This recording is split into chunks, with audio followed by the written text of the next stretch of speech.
was there and she was just telling me like, I'm loving all of this, man. We're gonna buy real estate. But first I'm just gonna pay off a lot of debt that I have first, and I just want to pay that debt off. And I said, how long will that take you? And she's like, well, it'll take some years. And I was like, man, you don't have time. Yeah. I was saying this right out there, bro. I was like, you don't. But I was like, you don't have time. I was like, the clock has started on you right now.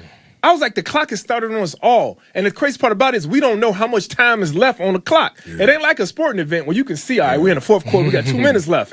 You don't know when your game gonna end. That's it. You don't know when your game is gonna end. And so I brought up the whole thing about a lady that worked with me. Her name was Mary Ann. And notice I said was.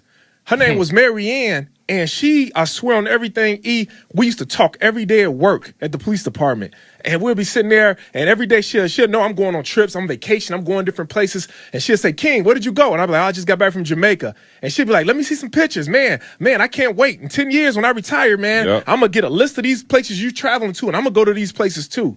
Bruh, we worked together for those 10 years. It got all the way down to the last year. And I remember her saying, I was like, Marianne, how much time you got? That was the thing we used to always do. Marianne, how much time you got? She was like, oh, I got 1 month left, King. I got 1 month left. Right. And she was just like, man, I need those places you've traveled to. She's like, man, I'm putting it all together now.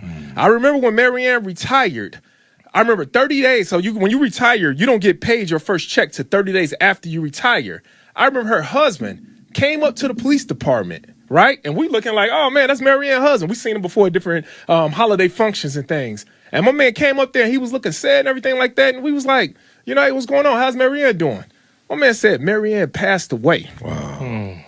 Marianne passed. She didn't even live a month after she retired. To get her check. And she never got her check, but most importantly, she never visited those places, bro, that she was talking to me about for the last 10 years. 10 years, that's what I'm saying, bro. You can't put off. Visitable. You know what I'm saying? Right. Like you can visit those places. Everybody doing it. Bro, she put her life on hold, bro, but her game was But back over. to the middle class thing, that's what we're taught.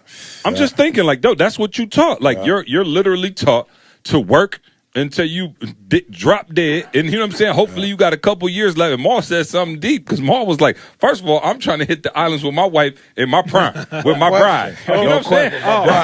With my bride. No question. No question. Hey, I gotta look at the camera and say this. Yeah. Baby, I know you're gonna be bad when you're 70 years old. Right. But go talk to him. How you doing here? I was trying to monopolize. I know you're gonna still look beautiful at 70, and you're gonna still be able to wear a two-piece. Yeah. But it's something about loving your wife and her youth. That's right. That's what the Bible tells you to do. That's what the Bible tells you to do. I knew you was going to say it. That's what the word said. I knew he was going to get it. It's something about that. Enjoy the sister of your, the fountain of your youth. The young dope. All right. Question. All right. Hallelujah. Hallelujah.